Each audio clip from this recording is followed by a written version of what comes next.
अब जैसे इतनी गहराई पे भी नहीं होगा, इतनी गहराई पे यदि बीज है तो वो इतनी गहराई तक जड़ डालेगा, है ना, यहाँ से माइक्रो न्यूट्रिएंट खींचेगा जो भी आपने जमीन में दिया। और आप यदि बखरनी रह के इतनी गहराई है तो बीज आपका पहुंचेगा यहाँ पे, इतने नीचे का जो गैप है इससे नीचे जड़ जाएगी और वो फिर न्यूट्रिएंट उठाएगा। जो जैसे अपन चना में, मेरे को तो एक बात जो समझ में जैसे चना में आप सूखे की बोल रहे थे, मैंने आपसे क्या बोला था कि आप पलेवा करके आपने बोया, फसल में अंतर आपको समझ आ रहा है? फसल में अंतर इतना आ रहा है कि उसका आधे आधे का फर्क है, मतलब वो इतना ज्यादा फैल रहा है, लेकिन जो सूखे वाला उसको फैलने में तकलीफ हो रही है। क्योंकि सूखे में क्या, आप जैसे बो नहीं किया अपन ने, अब दाना यहाँ पड़ा है, अब वो पानी दिया, वो कितना स्ट्रगल कर रहा है जड़ के लिए, क्योंकि नमी जल्दी खत्म होगी और पलेवा की नमी जो रहती है वो लंबी चलती है। हाँ तो भाई साहब, मूंग की बुआई का सही तरीका क्या है? भाई अब भैया देखो, अभी फिलहाल की स्थिति में ये मान के चलो, जैसे नरवाई में गवर्नमेंट आग लगाने नहीं दे रही, हमारे यहाँ क्या करते हैं, गेहूं कटता, भूसा बनता है, हैरो चलाते हैं, हैरो चलाने के बाद पाटा लगाते हैं, जैसे नरवाई चूरा हो जाती है और बोनी कर देते हैं तो बखरनी भी हो जाती है। उससे एक फायदा हमको ये समझ आया है कि बखरनी यदि होगी तो जड़ आपकी गहराई में जाएगी। अब जैसे आपके क्षेत्र में क्या होता है, नरवाई में आग लग जाती है, आप डायरेक्ट बोनी कर देते हो, कर देते हो, तो आपकी गहराई मुश्किल से 1 से 2 इंच जाएगी, इतने से अधिक आप नहीं ले जा सकते, नहीं ले जा। और हमारी बोनी जो होगी वो लगभग 3 साढ़े 3 इंच के आसपास गहराई लेगी, क्योंकि बखरा हुआ खेत है, उसको नीचे की मिट्टी भी सॉफ्ट मिल रही है। तो पौधा जब जर्मिनेट होगा तो जड़ फैलाने के लिए उसको नीचे सॉफ्ट मिट्टी मिलेगी और वो न्यूट्रिएंट आसानी से उठाएगा। अब आप ऊपर बोएंगे तो वो एक लिमिटेड क्षेत्र की मिट्टी से न्यूट्रिएंट उठा के अपने आप को सर्वाइव करेगा। तो कितना गहरा होना चाहिए लगभग? अभी 3 से 4 इंच, मतलब 3 इंच तो सफिशिएंट है, 3 से 3.5 इंच। और मूंग नहीं होगी इतने में तो उगेगी। इतना गहरा वो के पानी देंगे तो पड़त नहीं बन जाएगी? नहीं बनेगी। आप क्या कहना चाहते हो उस बारे में? मुझे भी, क्योंकि नरवाई वाला खेत है ना हमारा। हाँ, नरवाई वाले खेत में हमारा मिट्टी सॉफ्ट ही रहेगी, सही रहेगी। अच्छा, नरवाई भी सकते हैं। एक समस्या और है, जैसे कल ही एक आर्टिकल पढ़ा था मैंने कि गवर्नमेंट ने मुनादी करवा दी गई है, जो आग लगाता पाया गया उसकी सब्सिडी या जो भी होगा वो बंद किया जाएगा, या तो आपका रजिस्ट्रेशन बंद होगा फसलों का, या तो आपको खाद से वंचित कर दिया जाएगा। तो वो एक फंडा है। नहीं, एक बात और है, जैसे अपने कैलाश वर्मा जी थे, इनने सुपर सीडर लाए, इनने गेहूं की बुआई करी सुपर सीडर से, इनके गेहूं में लगा उमला, भयंकर उमला वो। तो फिर उससे बचने के लिए क्या करें? जैसे अपन गेहूं की नरवाई में मूंग बो रहे हैं तो उमलेगी वो, तो फंगस भयंकर आएगी। उसमें आप कुछ मत करो, आप बोनी के समय ज्यादा नहीं, 6 से 8 किलो यूरिया डलवा दो, नरवाई जल्दी डिकम्पोज हो जाएगी। और बीज उपचार करना चाहिए, बीज उपचार आप थायोफेनेट मिथाइल और थायोमेथोक्साम से कर लीजिए, उससे 2 फायदे रहेंगे, या तो आप कास्केड ले लीजिए या जेलोरा, जो भी आपको लग रहा है वो ले लीजिए। कास्केड से करने से ये फायदा रहेगा, उसमें 3 टेक्निकल है, थायोफेनेट मिथाइल, एजेस्ट्रोबिन और थायोमेथोक्साम। तो थायोमेथोक्साम जो है वो आपकी जैसे जो इल्ली लगती है शुरुआती स्तर पे जाले वाली, वो लगती है 8 से 10 दिन पे, तो ये वो 2 दिन आपको बढ़ा देगा। इल्ली आपकी 12वें 13वें दिन आपको समझ आएगी कि अब इल्ली लगने लगी है। नॉर्मल जो बिना सीड ट्रीटमेंट के वहां पे इल्ली आपको जल्दी दिखेगी 6 से 8 दिन में, क्योंकि मैंने मेरा खुद अनुभव किया हुआ है। ये तो है बात है भैया, लेकिन भाई आपकी एक दवाई वो नहीं करते, कम कर दे रही है। जैसे भैया अब हमने भी 2-3 साल तो ऐसे करके देखा था, 1-2 एकड़ में, कि भाई नरवाई बगैर जले, लेकिन वो पौधा क्या है कि जैसे अपन ने 10 अप्रैल, मतलब मान लो 10 अप्रैल को बोनी करी, तो उसकी ग्रोथ, और अगर आगे लगी वाली जो है ना मूंग, वो भले 20 अप्रैल को बोई हो, ग्रोथ अच्छी करती है, वो ग्रोथ उससे भी आगे निकल जाती, पर वो जो नरवाई वाली ना वो ऐसी लगती है जैसे उसको पोलियो हो गया हो, तो वो मतलब बढ़ ही नहीं पाती, वो कुकड़ी टाइप में ही रह जाती। उसका क्या समाधान है? अब नरवाई जब तक सड़ेगी नहीं, मतलब ये ना सीधा सीधा कि खाद नरवाई सड़ेगी, एक तो पहली चीज नरवाई फंगस पैदा कर रही है, फंगस पैदा कर रही है, ये मान के चलो जैसे नरवाई में आप बोनी की है तो जड़ क्षेत्र जो है एक संकुचित उसमें, क्योंकि नरवाई यदि आ गई तो जड़ वहां चलेगी नहीं। तो जैसा कोई भी चीज है, जैसे मान के चलो अपन रास्ते से जा रहे हैं और कोई ब्रेकर आ गया तो अपन को ब्रेक लगाना ही है, तो उस टाइप से वो उसकी जड़ के लिए काम करती है। अब जले खेत में क्या होता है, प्लेन खेत रहता है, उसको जड़ फैलाने के लिए किसी भी प्रकार की कोई बाधा समझ आती नहीं है। पर नरवाई वाले खेत में हमने ये चीज देखी कि मूंग आपकी हीट नहीं खाएगी। जैसा कि कई बार उनने यार एकदम भर्रा आ रही है, क्योंकि कूलेंट का काम करती है नरवाई। पानी भराता है नरवाई में, और जब वो एक लेयर बना देती है, जो वाष्पोत्सर्जन होता है उसकी क्रिया कम हो जाती है। तो जले खेत में क्या होता है, धूप सीधी लग रही है, हमें तो पानी वो जल्दी खींच लेगा। हमें तो ये सब बात समझ में आएगा, नरवा किसी को अगर टेंशन देना होना तो वो नरवाई वाले खेत में मूंगी लगा ले। हमारे यहाँ तो यही लग रही है, नींद नहीं आती है उसमें नरवाई वाले। भैया एक बार आधी जल के आई थी, हमने तो बखर बुखरा के रोटावेटर चला के बोनी कर दी, पानी भी दे दिया, मूंग भी हो गया, ये अच्छी बड़ी बड़ी हो गई 25-25 दिन की। बस बाके बाद में जब पूरे एरिया में आगी लगी तो वो नरवाई के जरा से टुकड़ा बचे थे, बस वहां में से ऐसी फैलती आई, बिल्कुल मतलब आगी नहीं लगी, मगर भीतर धुनकती आई बा, और माने आधो एकड़ खेत। तो ये घनी नाटक है यार, इनसे अगर सरकार कह रही है कि आगी मत लगाओ तो इनसे निपटने को एक पुख्ता निराकरण ढूंढो। नहीं वो दे देंगे कैप्सूल की, कैप्सूल डाल, डीकंपोजर भी आपका कम से कम 10 दिन वो भी डाल काम करेगा, और उसमें सिंचाई आपकी जरूरी है, वो भी डाल, बिना सिंचाई के वो डिकम्पोज नहीं होगी, इसमें नमी चाहिए आती है, वो भी करके देखा हमने। वो तो कुल मिला के या तो किसान कुल मिला के बात ये है कि ट्राइकोडर्मा का इस्तेमाल जरूर करना है अपने को, पहला आने वाले समय के लिए। दूसरा है कि यूरिया बुआई से पहले यूरिया खेत में जरूर फेंकना है, 6 से 8 किलो, जिससे नरवाई है ना, जिससे जल्दी से जल्दी जल जाए। तीसरा बीज उपचार जरूर करना, बस यही इलाज है, इसके अलावा कोई इलाज नहीं है। नहीं, एक मैंने वीडियो देखी थी वो लच्छू सिरोही की, वो वृंदा फार्म में है, वो उनका यूट्यूब चैनल पर, वो बोल रहे थे कि हम 25 किलो लेते हैं DAP, 25 किलो लेते हैं जीरोन, और साथ में ले रहे हैं 10 किलो यूरिया, और 15 किलो बीज ले रहा है, वो सबको मिक्स करके बोनी कर दे रहा है, बोनी के साथ में 10 किलो यूरिया दे रहा है। वो कारण फिर यही होएगा, फिर ये नरवाई गलाने का। अब वो पता नहीं यार, लच्छू सिरोही जी से मैंने तो पूछा नहीं कि उनके क्षेत्र में वो नरवाई जलाते कि नहीं जलाते इस बार टारगेट में। अरे वो नहीं 13 कुंटल एकड़ वाला किसान, मैं वीडियो बनाने का, उसने वीडियो ही नहीं देखा, वो वाला नहीं वीडियो देखा, नरवाई नहीं जलती। नरवाई जो जलने का है वो अपने होशंगाबाद जिले में ही है। और उसमें भी ये मान के चलो, ये दक्षिण होशंगाबाद जो है, जो हमारा वाला बेल्ट है इटारसी दक्षिण में, इस तरफ कम आग लगती है, पूर्व में ज्यादा लगेगी, पश्चिम में ज्यादा लगेगी, उत्तर में तो अटाटूट लग रही। हमरे तो भाई साहब फिर चलो बुआई हो गया, अपने को बीज क्या हिसाब से रखना है और DAP वगैरह क्या हिसाब से? आप देखो, सबसे पहली चीज यदि खाद प्रबंधन का करना है तो 25 किलो एकड़ तो DAP ले लीजिए, और 25 किलो एकड़ सुपर ले लीजिए SSP को। यदि आपकी इच्छा है, वैसे तो सुपर में आपका सल्फर का कंटेंट पहुंच जा रहा है, 1-2 किलो 4 किलो आप सल्फर उसमें ऐड कर सकते हैं। नरवाई वाला खेत है तो 8 से 10 किलो यूरिया ले लीजिए। और बीज दर जो है, बीज दर आप अपनी दूरी के हिसाब से मेंटेन करें। 12 इंच पे है तो 12 इंच पे है तो आप ये मान के चलो, यदि दिन आपको 10 अप्रैल के आसपास बोनी करना है तो आपको 13 किलो से ऊपर ही बीज दर रखना पड़ेगा। आप 15 अप्रैल को जा रहे हैं तो 2 किलो फिर ऐड करो उसमें, आप बढ़ा दो। और फिर यदि आप 20-22 अप्रैल पे जा रहे हो तो फिर 2 किलो ऐड करो, तो लगभग आप 15 से 18 किलो के समथिंग पहुंच जाएंगे। नरवाई वाले खेत में 3 इंच गहरे पे बोना। नरवाई वाले खेत बखरा हुआ। अब अपन आ गए पहले स्प्रे पे, तो ये कब करना चाहिए अपने को? पहले स्प्रे जाले वाली लिली देख के, मतलब हम तो 6 दिन 7 दिन से चालू कर देते हैं भैया। और एक जैसे मैं यदि अपने कास्केट से सीड ट्रीटमेंट करता हूँ, मैं स्प्रे चालू करता हूँ 12वें दिन, क्योंकि 10-12वें दिन कुछ समझ नहीं आता। 12वें दिन इक्का दुक्का पेड़ में अपन निगरानी रखो सतत कि हाँ भाई अटैक हुआ है, तो अगले दिन से या 1 घंटे 2 घंटे बाद आप नहीं, हम तो तुरंत ही, हमको इल्ली देखे नहीं देखे से मतलब नहीं है, डालना है ना डालना है। ये तो जैसे अब पहले स्प्रे है और नरवाई में फिर जैसे फंगीसाइड अगर कोई डालना हो तो क्या करें? यदि आप सीड ट्रीटमेंट अच्छा कर लिए तो फंगस की उतनी विशेष कोई शिकायत आती है। क्या होता है जनरली, अपन सीड ट्रीटमेंट कर रहे हैं मशीनों से, हाथ से कुछ, तो कुछ दाने ऐसे रहते हैं जहाँ पे दवाई लग ही नहीं पाती है।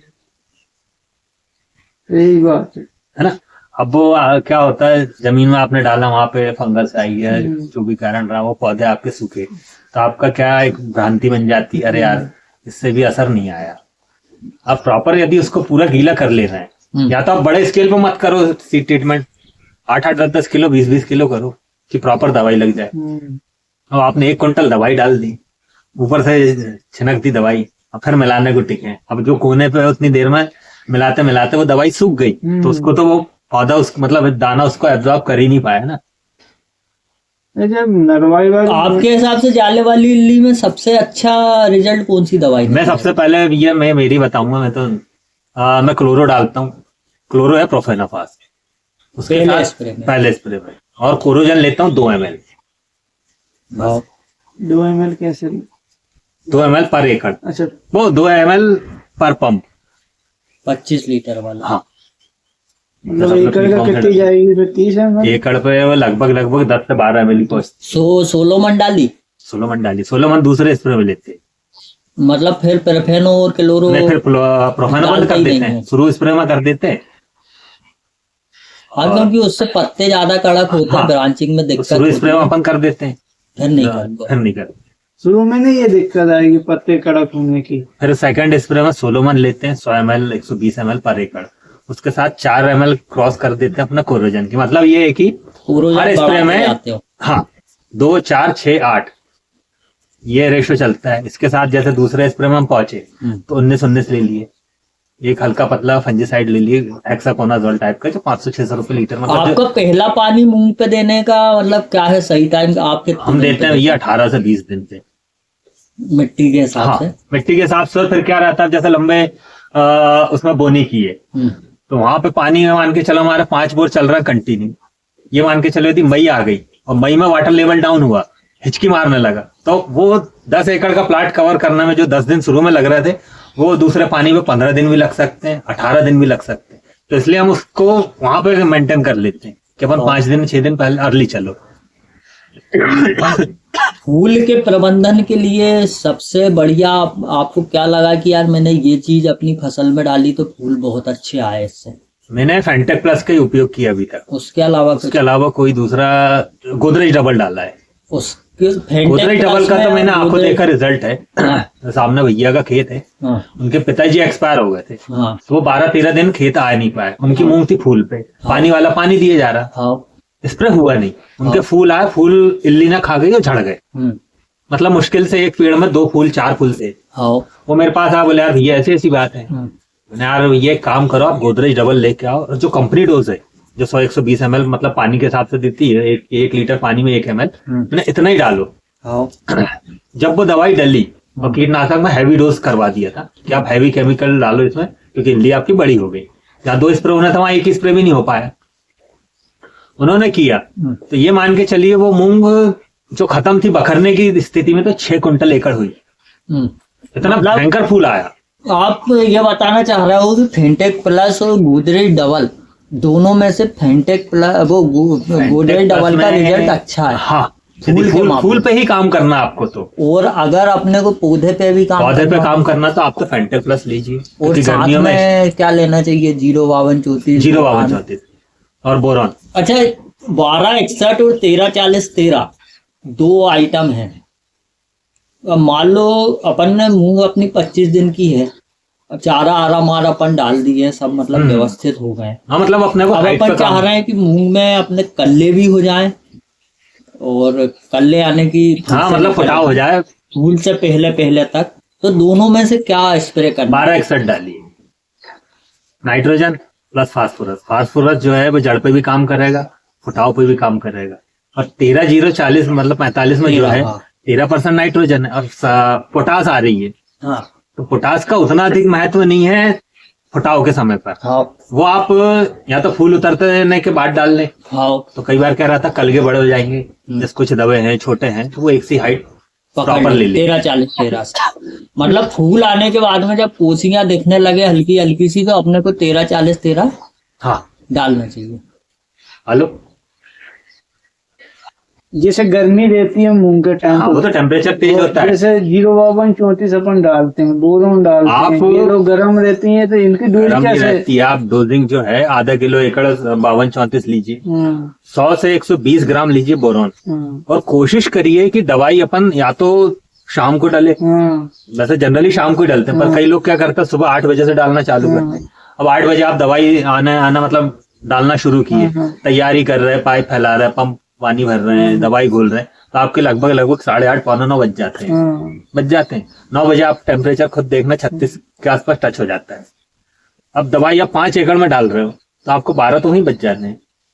फिर आप कहते हो कि नहीं यार ऐसा नुकसान, मतलब इस स्थिति में तो आप तो ठंडे समय में वो दवाई डालें। अगर मान लो ठंडे समय में लाइट नहीं आती खेत में, फिर देखो किसान इतना एक्टिव है, वो पहले से ही सारी व्यवस्था बना के रखता है। 2-4 एकड़ 10 एकड़ की कर सकते हैं। जहाँ 100 एकड़ की खेती है वहाँ वो मतलब या तो अपन 9-10 बजे तक खत्म हो जाए अपनी स्प्रे, है ना। क्या होगा, टेम्परेचर तेज होगा ना तो इल्ली जो आपकी है वो जमीन में घुस जाती दरारों में या छांव में हो जाएगी। अच्छा। और शाम के समय में पत्तों पे फूल पे ऊपर जो टॉप कंडीशन रहती है वहां पर वो अवेलेबल मिलती है शाम को। शाम के समय मतलब जैसे टेम्परेचर डाउन हुआ शाम को ना ठंडी हवा चली तो आके फिर अटैक करना शुरू हो जाती है। मतलब सुबह या तो सुबह अपन 9 बजे तक मारते हैं और उधर 5 बजे के बाद आप शुरू करें तो अंधेरे में 7 बजे तक डाल लें। कुछ परिस्थितियां अगर ऐसी बन जाए भयंकर इल्ली आ गई कि इल्ली हो गई, जैसे वो रात रानी इल्ली, कौन सी इल्ली है क्या असल में चक्कर क्या होता है, आप जैसे मूंग का छोटा सा पौधा है आप उस समय हैवी केमिकल दे दिए उसको, दिए, अब वही केमिकल आप कंटिन्यू किए जा रहे हो तो इल्ली उसके प्रति होगी रेजिस्टेंट, तो इल्ली कहाँ से मरेगी। अब हम जैसे मैं अपनी जैसे शुरू में क्लोरो चला दिया, फिर दूसरे में सोलोमन ले लिया और अपने कोरोजन चला दिया, तीसरे में कोरोजन के साथ वो इमामेक्टिन आती लिक्विड वाली वो चला दी, चौथे में फिर उठा के सोलोमन का डोज बढ़ा दिया, कोरोजन का डोज बढ़ा दिया और खेल खत्म। मतलब रिपीट नहीं करना है कि अपन एक ही दवाई आगे रोज हर दिन। एक बात और रहती ना कि जब अपनी पूरी भरपल्ले मूंग आती है फूल पे, एकदम टॉप पर पूरे फूल दिखते हैं, मतलब उस समय वो फलवेदक मारुका आती है, फलवेदक उस समय ज्यादा मतलब मारुका का जो कारण है वो ये है कि ह्यूमिडिटी बढ़नी, बादल होने या आजू बाजू क्षेत्रों में बारिश होनी, उसमें नदी किनारे का एरिया हो या जहाँ ठंडाई अधिक रहती है। वही मतलब मेरा कहने का वो 35-40 दिन की वो स्टेज होती है और उसमें भरपल्ले के फूल ही फूल देखते हैं, उसको उन फूलों को बचाने के लिए और दूसरे स्प्रे में फूल आने से पहले तक फेरस का इस्तेमाल करो, उस प्रोडक्ट को डालो जिसमें फेरस है तो मारुका लगने के चांसेस कम हो, कीट व्याधि कम लगती है। इधर जो डैम वाला एरिया है पुनासा वाला, यहाँ के बहुत से किसानों ने मेरे से बोला है कि हमारी मूंग हाइट नहीं पकड़ती, बढ़वा नहीं करती, उसके लिए क्या करना चाहिए। हाइट नहीं पकड़ती तो आप तो या तो जिब्रेलिक एसिड डलवाओ, वो नहीं डालना है अपने को, बहुत बेकार चीज है, बिल्कुल रिजल्ट नहीं है। तत्काल पावर या फिर यूरिया। अगर अपन इन तीनों को नहीं डालते हैं ना भाई हमारे खेत में, हमने ये देखा मूंग ना उतनी ग्रोथ नहीं करती, ये हमने देखा है। यूरिया भी नहीं डाला मैंने खेत में एक मतलब देखने के लिए, ना उसमें जिब्रेलिक एसिड डाला ना उसमें ये तत्काल पावर डाला। अपन सोचते हैं ना कि बिना ही उसके मूंग बढ़ जाती है, वो बखरनी वाले खेत नहीं थे, डायरेक्ट सोई। आप पिछले साल मेरे खेत में आए थे मूंग देखने? हाँ आया था ना। कैसी हाइट थी? वो तो हाइट तो भरपल्ले की थी हाइट तो हमने तो नहीं डाला था कुछ भी, फिर क्यों हो गई हाइट? हो सकता आपने बखर के बोनी करी हो। नहीं करी, बखर के नहीं करी, पता नहीं, पर हमारे या तो हमारे खेत का वो ये होगा कि वो मिट्टी बहुत ज्यादा हार्ड हो गई होगी और हमने बकरी नहीं और सीधे खेत में एक बार आना ही पड़ेगा यार, कब तो छींद जाऊंगा, कब तो आपके खेत में आना होगा। तो मतलब किस स्थिति में अगर अपने को डालना भी हो तो ये चीजें बनी है पहले। अच्छा नहीं, एक मैंने कहीं बात सुनी थी कि जिब्रेलिक एसिड जो है फूल पर डालना चाहिए, फूल फली भी अच्छी मतलब मोटे दाने बनते, क्या ऐसा कुछ है क्या? ना ऐसा कुछ नहीं है। जिब्रेलिक एसिड जो है जो गठान भैया इस बात की दूरी रहती है उसको बढ़ा देता है। कटाव करूंगा, फसल आप ले रहे हैं तो बुआई से पहले ही यूरिया का इस्तेमाल करें, जिब्रेलिक एसिड बिल्कुल मत डालना। तत्काल पावर डालना हो तो जब आपके 1-2% फूल दिखने लगे तब आप तत्काल पावर का इस्तेमाल कर लेना। मूंग को छोटी अवस्था में हम बढ़ा देंगे, खास करके देखो 24-25 दिन तक हमारी जो मूंग रहती है ग्रोथ उस जब तक तो वो छोटी छोटी दिखती है, जब हम 24 दिन के बाद पहला पानी लगाते हैं उसके बाद वो बमकना चालू करती है। तो जब तक तो अपने को हाइट बढ़ाने की जरूरत नहीं है। और मूंग की कोई सी भी किस्म हो वो फूल आने से बाद में ही कदले चलाना चालू करेगी, हमसे चलाना, और उसके बाद में ही हाइट पकड़ेगी। तो अगर आपको बढ़ाने का कुछ भी डालना हो, जैसे इनने पूछा कि मैंने सुना है कि जेबरेलिक एसिड फूल पे काम करता है। जेबरेलिक एसिड का काम है सिर्फ बढ़ाना। वो पौधे के दिमाग में डालता है कि तुम बढ़ो, या तो बचपन में डालोगे तो वो जड़ और हाइट बढ़ाएगा, फूल पे डालोगे तो फूल और फल लगाएगा। तो उसको डालना है, मगर डालना कब है? जब हमारे पौधे में पर्याप्त ताकत हो। वो गैया घुस गई है कि बांधा है? नहीं, बांधा है हुआ है। जैसे अपन अपने को फूल से फली ज्यादा बनवाना हो तो उसके लिए क्या करना चाहिए? लिए सबसे बड़ी चीज क्या होता है, मौसम पे है पूरा खेल। यदि आपका जो समय है कि टेम्परेचर आपका तेज हो रहा हो, जो मई की 20-25 मई के बाद वाली जो गर्मी होती है, मई की गर्मी कह लें, जैसे उस समय टेम्परेचर बहुत तेज होता है, लपटें चलती हैं, उस समय आप विशेष तो सिंचाई का प्रबंध करें कि आपका पानी अच्छा होगा, पौधे को नमी मिलेगी तो वो फूल से फल जल्दी कन्वर्ट होगा, फूल झड़ने की शिकायत नहीं आएगी। इसके साथ आप यदि स्प्रे पे जाना चाहें तो 52-34 लीजिए और फेंटेक प्लस लीजिए। ये पौधे को स्ट्रेस फ्री रखेगा और आपके फूल झड़ने से रोक लेगा, तो फूल आपका जल्दी फल में कन्वर्ट इस बार 13-40-13 का इस्तेमाल करते थे। माइक्रोन्यूट्रिएंट का स्प्रे करना कोई सही शुरुआती स्तर पे बहुत सही रहता है, फूल से पहले बहुत सही रहता है। माइक्रोन्यूट्रिएंट डालते रहना चाहिए फूल से पहले तक। फूल कोई पे मैं बोल रहा फूल पे था सिर्फ 0.1 और फेंटेक यही है बस, वो इसके अलावा फेंटेक ले लें, डबल ले लें, बोरॉन ले लो, बोरॉन जो भी वही आपको मैं बोल मतलब रहा अच्छे था कि पौधे में अगर अपनी ताकत है पर्याप्त तो अपन कोई भी जेबरेलिक एसिड टाइप की चीजें डालेंगे तो उसका कुछ नहीं बदलेगा। नहीं तो पौधे में ताकत ही नहीं है और फूल भयंकर आ रहा है तो वो फल कैसे बना के देगा? फूल खराब करेगा। ताकत का मतलब ये है कि फूल अच्छा ऊंचा और चौड़ा होना चाहिए, पौधा तगड़ा होना चाहिए। सीधा ये बच्चे को दूध बादाम खिलाओगे तो मजबूत बनेगा, और अपनी उम्र में अपन दूध बादाम खाएंगे तो अपन अपना गड्ढा ही भरेंगे, क्योंकि वो कोई उपयोग का नहीं है अपने लिए।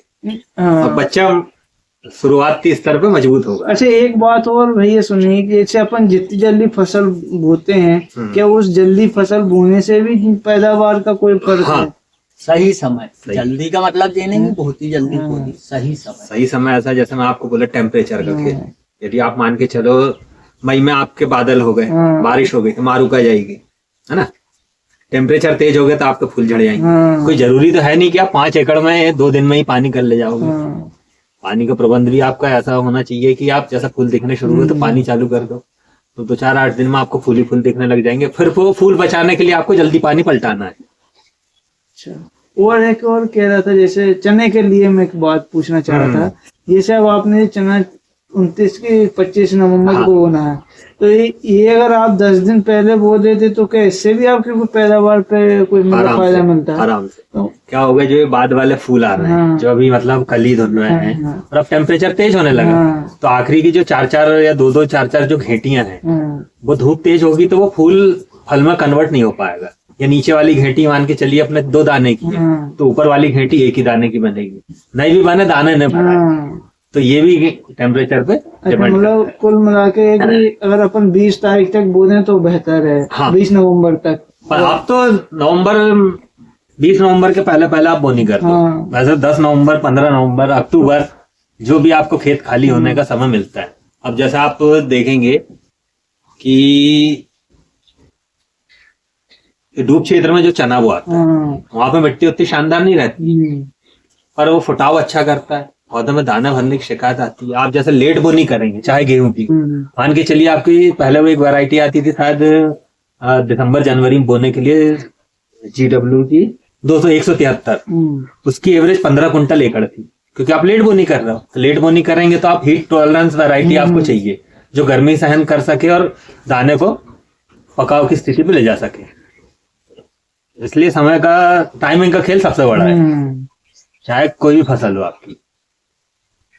अब जैसे मान के चलिए आपने 130 दिन की गेहूं बोनी की, और वो गेहूं आपने बोया कब? दिसंबर में।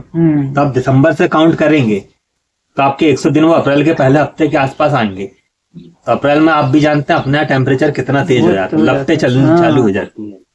और यही गेहूं आप यदि नवंबर के फर्स्ट वीक में बोएंगे तो 1 महीने अर्ली चलेंगे, और कटाई आपकी फरवरी एंड और मार्च के आधे महीने में हो जाएगी। अच्छा, तो आपको एवरेज में अलग ही रिस्पॉन्स मिलेगा। ये अभी मेजर सोल और 1261 किस फसल में डाला ये दिख रहा है पैसे? ये 1261 इसमें डाला सामने, मेजर सोल के साथ मेजर सोल बीच वाले में, अलग अलग प्लाट में क्या रहा अंतर? इसका ज्यादा अच्छा है 1261 वाले। 1261 मैंने चने में भी डाला हूँ। मैं तो बोल रहा हूँ कि मेरे को वो चीज उसकी ये फुटाव की स्थिति पर डाला था इसमें। फिर अपने को पोटाश की जरूरत पड़ेगी तो अब डाल देंगे? नहीं, हमने यूरिया के साथ मिलवा के डाल दिया। नहीं, अब जरूरत आप पड़ेगी तो? बालियों फूल उतर जाए तो 0.050 डलवा दो। बाकी मेरे हिसाब से तो आप जमीन में दीजिए तो ज्यादा बेटर रहेगा, क्योंकि इस समय आप स्प्रे करेंगे तो आपका गेहूं आधे से ज्यादा खराब हो जाएगा।